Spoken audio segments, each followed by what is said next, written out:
বিশ্ববাজারে স্বর্ণের দামে পতন অব্যাহত রয়েছে। 2020 সালের পর মঙ্গলবার সবচেয়ে বড় পতনের পর এর দাম আরও কমেছে। কিছুটা পুনরুদ্ধারের চেষ্টা করলেও বিনিয়োগকারীদের মুনাফা তুলে নেওয়া এবং ডলারের শক্তিশালী হওয়ার কারণে নতুন করে বিক্রয় চাপ সৃষ্টি হওয়ায় এই পতন ঘটেছে। বাংলাদেশ সময় বিকাল 5:03 সর্বশেষ তথ্য অনুযায়ী স্পট গোল্ডের দাম 2.6% কমে প্রতি আউন্সে 4017.29 ডলারে নেমে এসেছে, যা প্রায় 2 সপ্তাহের মধ্যে সর্বনিম্ন।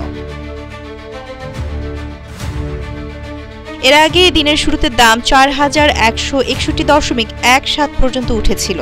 ডিসেম্বর ডেলিভারির জন্য ইউএস গোল্ড ফিউচার্সের দাম 1.9% কমে প্রতি আউন্সে 4032.80 ডলারে দাঁড়িয়েছে।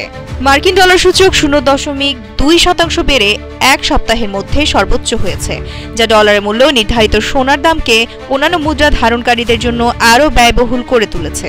এর আগে সেশনে স্বর্ণের 4083.21 এর রেকর্ড উচ্চতায় পৌঁছালেও মঙ্গলবার এর দাম 5.3% কমে যায়।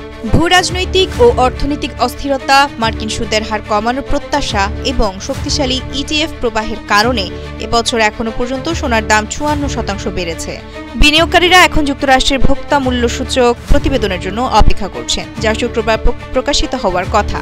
এই তথ্য ফেডারেল রিজার্ভের সুদের হার কমানোর গতিপথ সম্পর্কে ধারণা দিতে পারে। সোনা, যা একটি অ-উৎপাদনশীল সম্পদ, তা কম সুদের হারের পরিবেশে লাভবান হয়। রয়টার্সের অর্থনীতিবিদদের এক জরিপ অনুযায়ী মার্কিন ফেডারেল রিজার্ভ আগামী সপ্তাহে এবং ডিসেম্বরেও তার মূল সুদের হার 25 বেসিস পয়েন্ট করে কমাবে বলে ধারণা করা হচ্ছে। অন্যান্য ধাতুর মধ্যে স্পট সিলভারের দাম 1.8% কমে প্রতি আউন্সে 47.84 ডলারে নেমে এসেছে।